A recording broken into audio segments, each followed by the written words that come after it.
Hey, John Lee Dumas here, the founder and host of EO Fire, and you're listening to the Sonya Paz and the Rockstar Mentor podcast. Professional artist and entrepreneur Sonya Paz will give you that kickstart that you need to rock your art business. She's built her brand solely on her name and popular artwork for the last 20 years. Learn more at rockstarmentor.com and prepare to ignite.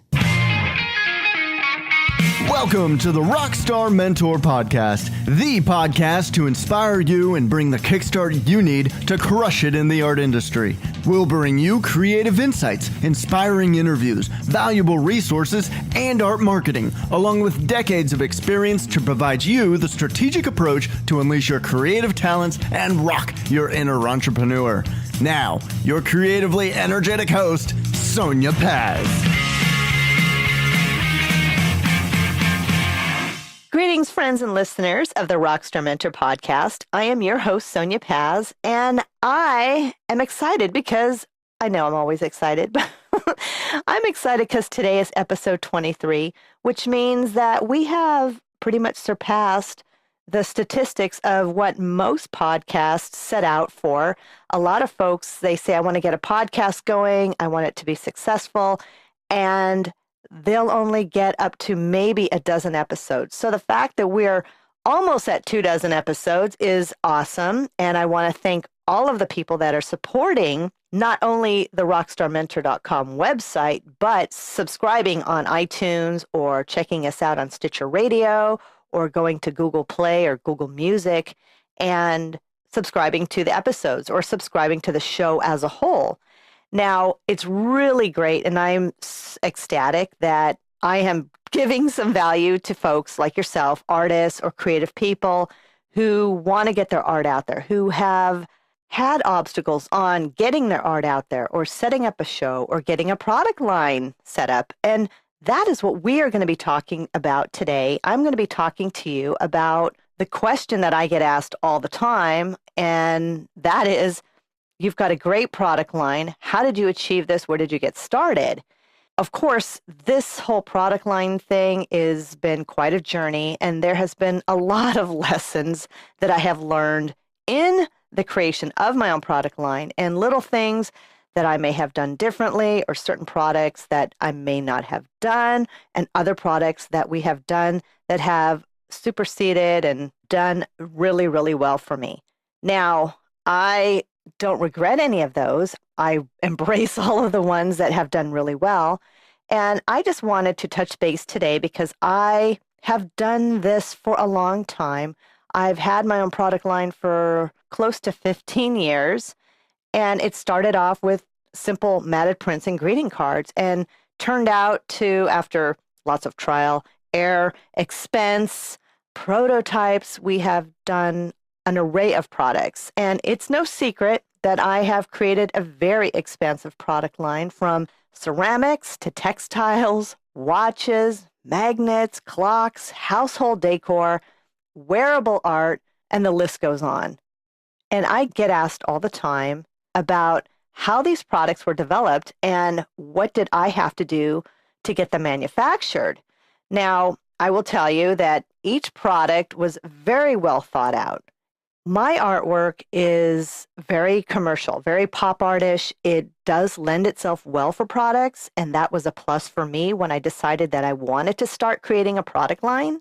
And each product was very well thought out, and many times my paintings were created to accommodate the product. Also, what else I learned was not all styles of products would work well for my artwork. For instance, I create a lot of wine-related artwork, lots of bottles, wine in the valley, glasses and grapes and that thing in my pop art style.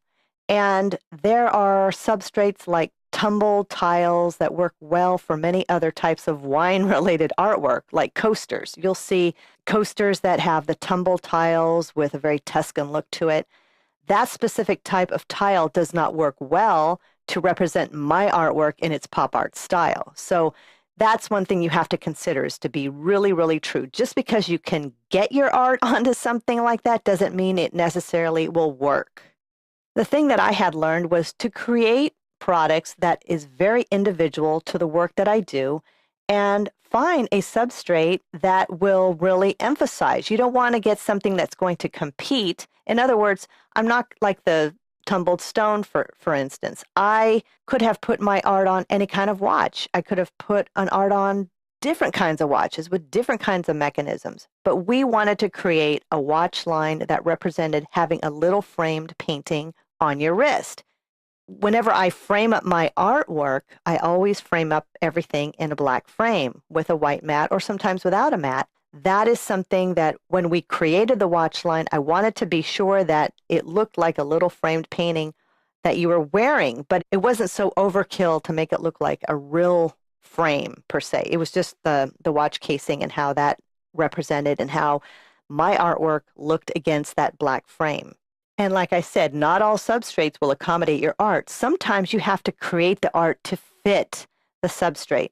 And what I have also found, and it's not a big surprise, is that scalability from when I create the artwork to scale it down isn't going to necessarily fit on every single rectangular substrate that you find. So if you create more square works or something, if you work round or whatever, something that is evenly scalable, that will work on a variety of different substrates. And when I say substrates, I just mean what you're going to print on, whether it's tiles or if it's clock faces or if it's coffee mugs or what have you. The end result is the product that you're going to be printing on or have direct printed on. And speaking of direct printing, many print-on-demand services have products that you can put your art on, and a key factor is to have a really great photograph, something that is color-corrected and super high resolution, namely 300 or 350 DPI, which is dots per inch. And this is really critical. The higher resolution, the better your printing is going to be. A lot of artists will, by mistake, take a low resolution image and try to upload it, and they won't get the clarity. So that's why the 300 to 350 DPI dots per inch is really critical to get a nice, crisp look to whatever you're reproducing on the product. There are a lot of places that will do direct print on demand, and places like Zazzle.com and, of course, the long-standing and very popular Cafe Press will make products for you in a large variety of products that they offer, from t-shirts to kids' clothes, coasters, some textiles, and the list goes on. They even have charms and jewelry items, mirrors, compacts, a huge variety of things that you can put your art on. But I want to tell you that, like I said before, just because the item is there, it does not necessarily mean that it will represent your art in the best way possible. And these agencies like Zazzle and Cafe Press, and there's a ton more out there, but I don't want to convolute the podcast now with having too much information. I'm just noting these two places as agencies or places that you can go that you can upload your photos, and then you can create your product line online. And they are really great for if you want to have something as a prototype or a small run of something, but they are really not designed with a pricing structure that will allow you to produce a product line that you can wholesale. So if you're willing to have a higher priced item, let's say, and I'm just pulling these numbers out of the air, so don't quote me on this. Let's say you want to create a t-shirt and their price is $20 to create a woman's V-neck t-shirt with your art on the front. You're obviously not going to wholesale that at $20 because you won't make any money off of it, unless, of course, you want to do it for exposure, but I wouldn't go there. So if you are getting a t-shirt that you are spending $20 to have done for you with a print-on-demand, direct-to-garment print, and you're getting 6 of those and you end up spending over $100, you might only be able to sell that t-shirt for about $30. The whole point of doing any sort of wholesale is lower the price for you so that you can make profit to resell, so that the retailer can profit off of selling that at retail. But back to Zazzle and Cafe Press, they even have options on there that you can create your own mini store with products and design the products on a step-by-step process that they offer.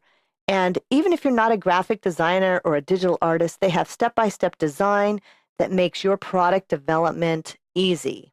And I know a lot of artists who are doing this already and creating small products that they can sell, or they'll offer their online store through one of these resale websites. When I started creating products back in, I think, 2003, I had products that we worked with overseas manufacturers on and had developed those products from the ground up. We didn't pick, let's say for the watches, we didn't pick a specific watch face and movement and everything and say, well, yeah, just pop my art in there. Mark, my better half and business manager, worked with the manufacturers directly and sent them images, and we worked together. And everything, when I tell you everything needed to be considered, from not only the width of the bands that are going on, but the colors of the bands, the size of the casings, how thick the casing was, how thick the watch was going to be, what color the crown is going to be, and the crown is the part that you pull out to set the time, what was going to be engraved on the back, how the work was going to be represented in the watch itself. And I will tell you, just because I painted a painting and thought, well, this will be great as a watch face, once it was shrunken down, it may not necessarily have turned out. And then I had to recreate the artwork again in a very specific size that we were working on to make that happen. And it wasn't an overnight thing. It took months and months and months. And we had at one point probably 30 different watches in 7 different styles and shapes. And it was amazing. Sadly, it was a huge expense. It was a lot of investment on our part to make that happen. And if anybody knows, when you work with any kind of overseas manufacturing, you can't order 1, 2, or 300. You had to order thousands. So we had to learn a lot, and we had to really shift a lot of things to create the watches. Because then not only do you have the watches, you have to put them in a box. And inside that box, you have to have another nice little case, and you have signage and description, and you have to have warranty information. So when I say start small and start with a product line through something like Zazzle or Cafe Press, I say that as somebody who cares about what you're learning. I'm not going to direct you into spending hundreds or thousands of dollars to create a product line that you're not familiar with. So get familiar with smaller products that you can manage, you don't have to warehouse, that you can just have done on demand, and start from there. I'm going to be bringing in a couple of experts in Johnson Plastics and another company who does scanning and printing that are going to be interviewed on future episodes, so that I can share with you their viewpoints on how to get started with this. And some folks may be dying to learn how to do that. And these are the people that are going to hook you up, and they will be able to make you successful with that, with the products that they offer. And I will most certainly keep you posted of when those episodes are going to happen. I want to conclude the episode and just remind you that I think everybody should work toward having a product line of their work if that is something that you want to do. My biggest advice right now is to start small and don't invest a lot of money into a lot of equipment unless you're absolutely 1,000% sure that this is a path that you want to go down.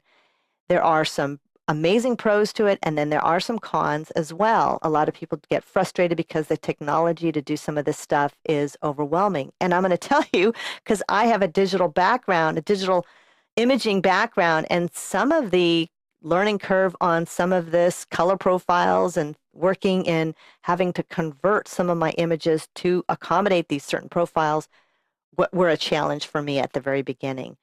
But small is good. And be true to yourself. If your art is going to work for a product, then embrace it. Don't try to challenge yourself in getting your product onto something that you really don't feel, that you don't have the heart to put it on, or to compromise your work on having it be on something that you don't like or don't use. For me, I only create products for items that I know that I would use myself. I hope that you will all subscribe. And if you subscribe, then if you're on an iPhone and you want to go to iTunes, you can easily subscribe to our podcast. This way, These episodes will be delivered to you automatically on the days that they are released. And in my case, we have our main episode every Tuesday, and then we have the Fan Mail Friday every Friday. And when you subscribe, you don't have to worry about going in and listening to it. It'll automatically download to your smartphone. Now, if you're on Android or any other type of smartphone, or if you listen to the podcast via your laptop or computer, you can certainly connect with us at Stitcher Radio and also on Google Music. And you can see these channels if you go to rockstarmentor.com/podcasts. You'll see the different channels that these episodes are available on. And of course, once you're on the rockstarmentor.com website, you can view and listen to all episodes in this series, including the Fan Mail Fridays. But you will also have access to read the blog, to see what other episodes I have done and worked on with a lot of resource links and such. And also check out the freebies that I have for you on the website as well. I have prepared for you downloadable freebies that you can use in your art business. One of them is the Basic Exhibitor Toolkit. So it is a toolkit for you that you can sign up for. Simply sign up for that on the website and we'll get that right out to you. And there's also a worksheet on what to do and how to get started with doing commissions. And that is also on the website that you can sign up for, and I will get that out to you straight away. So, rock stars, this is a wrap for today, and I certainly hope all of you have a fantastic rest of the week, and I will connect with you again on Friday for Fan Mail Friday. And just remember, if you have a question that you would like to have answered, write to me at mentor@rockstarmentor.com so I can get your questions answered on the air. And of course, make sure that you join us on Facebook. I have a mastermind group on Facebook that you can join up. Check that out on the website. And I also have a Facebook page, so facebook.com/rockstarmentor. I hope that we can connect soon. I want you all to stay creative, be amazing, stay fantastic. And with that said, everyone, peace out. Have a great rest of your week.